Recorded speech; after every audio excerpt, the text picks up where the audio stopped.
خلافت جو ہے وہ 30 برس رہے گی، اس کے بعد ملوکیت شروع ہو جائے گی۔ تو ملوکیت کا پہلا قدم یہ تھا کہ حضرت معاویہ نے طاقت سے بزور خلافت حاصل کی، اس لیے ان کو خلیفہ راشد ہم نہیں کہتے۔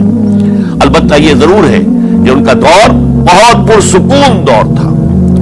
البتہ جب 10 برس گزر گئے حضرت معاویہ کے دور حکومت کو، اب میں یہاں لفظ خلافت کی بجائے دور حکومت استعمال کر رہا ہوں کیونکہ خلافت راشدہ سے ذرا اس کا فرق واضح ہو جائے، تو اس وقت ایک اور صحابی، جلیل القدر صحابی مغیرہ ابن شعبہ رضی اللہ تعالی عنہ، وہ حضرت معاویہ کے پاس آئے اور انہوں نے یہ کہا کہ دیکھیے، اگر آپ نے اپنے بعد اپنا جانشین نامزد نہ کیا تو ہو سکتا ہے پھر فسادات پیدا ہو جائے، پھر مختلف لوگ خلافت کا دعویٰ لے کر کھڑے ہو جائیں، پھر خانہ جنگی ہو جائے۔ 5 برس کی خانہ جنگی میں 1 لاکھ سے زیادہ مسلمان شہید ہو چکے ہیں، قتل ہو چکے ہیں، ہلاک ہو چکے ہیں۔ اب دوبارہ وہی دور نہ آ جائے، لہذا آپ اپنا جانشین نامزد کر دیجئے۔ امیر معاویہ ریلیکٹنٹ تھے، لیکن انہوں نے دلائل دیے، دلائل مضبوط تھے۔ انہوں نے کہا کہ اب کبار صحابہ دنیا سے رخصت ہو چکے، وہ جماعت کہ جن کی تربیت اور تزکیہ، جن کی تعلیم حضور نے خود کی تھی اور ان کو اندر سے پاک کر دیا تھا، ان کی نیتیں بالکل پاک ہو چکی تھی، کوئی نفسانیت ان میں نہیں رہی تھی، وہ جماعت تو اکثر و بیشتر اب ختم ہو چکی، فوت پا چکے، وفات ہو چکی۔ لہذا اب جو ہے اکثر و بیشتر نو مسلم ہیں جو بعد کے فتوحات کے ذریعے سے اسلام لائے ہیں، لہذا ان کے اندر نہ وہ پختگی ہے، نہ ان کے اندر وہ تقویٰ ہے، نہ تدین ہے، نہ اصول پرستی ہے۔ اسلام کی پوری تعلیمات جو ہیں وہ ان کے وجود کے اندر، ان کے شعور کے اندر گہری اتری ہوئی نہیں ہے، لہذا اب صورتحال وہ نہیں رہ سکے گی جو حضرت ابو بکر یا حضرت عمر یا حضرت عثمان یا حضرت علی کے زمانے میں تھی، لہذا آپ نامزد کیجئے۔ یہ بھی بتا دوں کہ مغیرہ ابن شعبہ کون تھے رضی اللہ تعالیٰ عنہ۔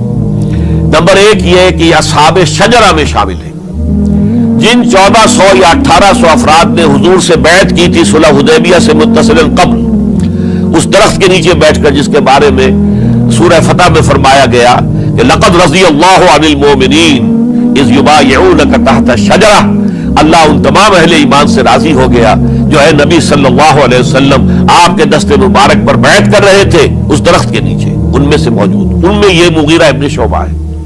پھر مغیرہ ابن شعبہ وہ ہے کہ حضرت علی اور امیر معاویہ ان کے درمیان جو خانہ جنگی ہوئی اس میں ہمیشہ حضرت علی کے ساتھ رہے، حضرت علی کے ہی وہ سپورٹر تھے، ان کے ساتھ تھے۔ اس پہلو سے اچھی طرح سمجھ لیجئے کہ یہ نہیں ہے کہ وہ در حقیقت کو پہلے سے وہ امیر معاویہ کے ساتھی تھے، نہیں، لیکن اب جو صورتحال وہ دیکھ رہے تھے، جہاں دیدہ انسان تھے، بہت بڑے سیاستدان تھے، جانتے تھے حالات کو، حالات کے نفس پر ان کا ہاتھ تھا، لہذا انہوں نے یہ مشورہ دیا اور پھر امیر معاویہ نے اس مشورے کو قبول کر لیا اور یزید کی ولی عہدی کا اعلان کر دیا۔ یہ بالکل مڈل ہے حضرت امیر معاویہ کے دور خلافت کا درمیان، یہ 10 سال جب ہو گئے تھے حضرت امیر معاویہ کی خلافت کو یا حکومت کو، تب یہ معاملہ پیش آیا اور یزید کے ہاتھ پر یہ بیعت ولی عہدی تمام جو بھی مختلف گورنرز تھے ان کے ذریعے سے کہہ دیا گیا اپنے اپنے علاقے کے لوگوں سے بیعت لے لو۔ یہ بیعت عام طور پر لوگوں نے کر لی، البتہ 5 شخصیتیں جو بہت نمایاں تھیں انہوں نے اس بیعت سے انکار کیا۔ ان میں کون تھے ذرا نوٹ کیجئے۔ حضرت ابو بکر فوت ہو چکے، ان کے بیٹے عبد الرحمن ابن ابی بکر۔ حضرت عمر فوت ہو چکے، ان کے بیٹے عبداللہ ابن عمر۔ حضرت زبیر فوت ہو چکے، ان کے بیٹے عبداللہ ابن زبیر۔ حضرت عباس فوت ہو چکے، ان کے بیٹے عبداللہ ابن عباس۔ حضرت علی شہید ہو چکے، ان کے بیٹے حسین ابن علی رضی اللہ تعالی عنہم اجمعین۔ یہ 5 جو امت کے بہت بڑے 5 افراد کے گویا کے وہ چشم و چراغ تھے ان گھرانوں کے، انہوں نے انکار کیا، اور ان میں خاص طور پر عبد الرحمن ابن ابی بکر نے یہ جملہ کہا کہ تم چاہتے ہو کہ قیصر و کسریٰ کی سنت پر عمل کرو کہ باپ کے بعد بیٹا حاکم بن جائے، یعنی ایک قدم تو خلافت کا نظام پہلے ہی نیچے اتر چکا۔ مشاورت سے تو حضرت امیر معاویہ کا بھی جو نسب ہوا ہے وہ مشاورت سے نہیں ہوا، ایک درجے میں وہ جو اللہ تعالیٰ کے رسول نے عمارت بنائی تھی شاندار، اس خلافت کا جو سیاسی نظام تھا اس میں ایک تو کڑی آ چکی زوال کی کہ ایک شخص نے طاقت کے ذریعے سے خلافت حاصل کر لی. اب اس کی اگلی کڑی لانا چاہتے ہو کہ کیسر و کسرا کے طریقے سے خاندان کے اندر، ایک قبیلے کے اندر یہ خلافت جو ہے یا حکومت جو ہے نسل بعد نسل، باپ کے بعد بیٹا اور بیٹے کے بعد پوتا، اس کو ہم کبھی گوارا نہیں کریں گے.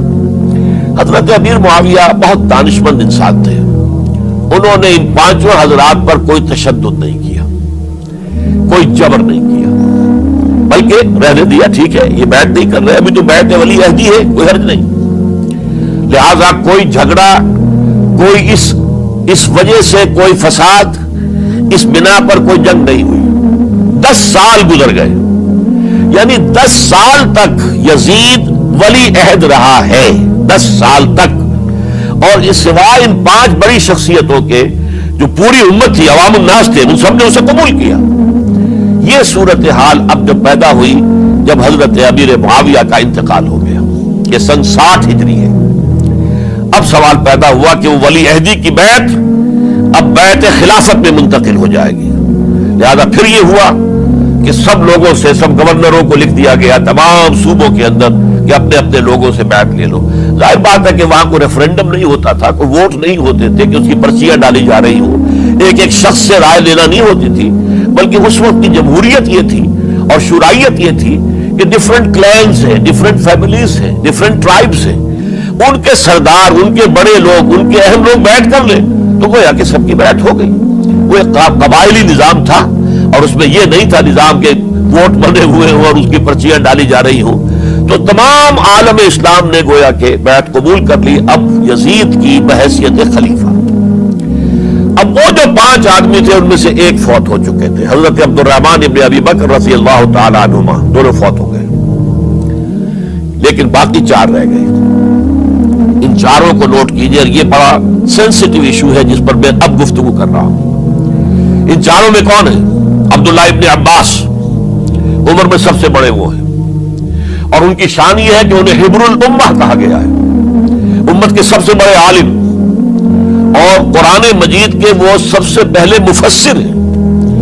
اصل جو جتنی بھی تفسیری روایات ہمیں ملتی ہے حضرت عبداللہ ابن عباس کے شاگردوں سے، تابعین سے، لہذا ان کا بہت اونچا مقام ہے. حضرت عبداللہ ابن عمر، ان کا مقام بھی آپ کو معلوم ہے، حدیثوں کی کتنی بڑی تعداد ہے جو عبداللہ ابن عمر سے مروی ہے، اور اس کو سلسلۃ الذہب کی پہلی کڑی کہا جاتا ہے. روایت حدیث میں جو سرہنی زنجیر ہے اس کا آغاز حضرت عبداللہ ابن عمر ہے. ایک طرف یہ دونوں ہو گئے، ان دونوں کی رائے کیا ہوئی؟ اگرچہ کام غلط ہوا ہے، یہ اس طریقے سے قیصر و کسریٰ کی روایت پر عمل کرنا غلط ہے، لیکن یہ اتنی بڑی غلطی نہیں ہے کہ اس کی وجہ سے باہمی جنگ و جدال ہو، خونریزی ہو، ایک دوسرے کی گردنیں کاٹی جائیں اور فتنہ و فساد پیدا کر دیا جائے.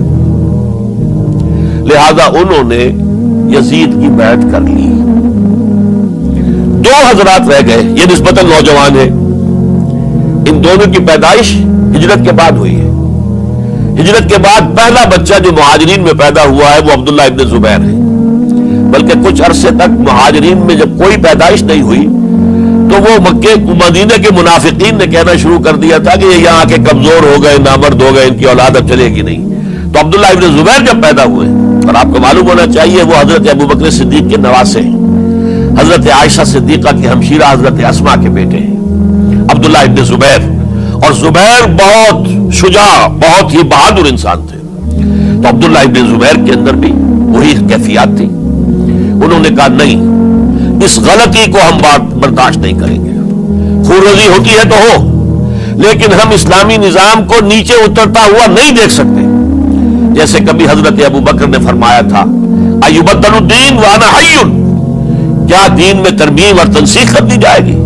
دین کو بدل دیا جائے گا، دین میں تحریف کر دی جائے گی جبکہ میں ابھی زندہ ہوں؟ میں جیتے جی یہ نہیں ہونے دوں گا. حضرت عبداللہ ابن زبیر کی یہ رائے ہوئی، وی ہیو ٹو چیلنج، ہم مقابلہ کریں گے، ہم اسے پیسیولی قبول نہیں کریں گے. انہوں نے بیعت سے انکار کیا اور مدینہ چھوڑ کر مکے جا کر حرم کے اندر پناہ گزین ہو گئے. یہی معاملہ حضرت حسین ابن علی رضی اللہ تعالی عنہما کا تھا. وہ بھی نہایت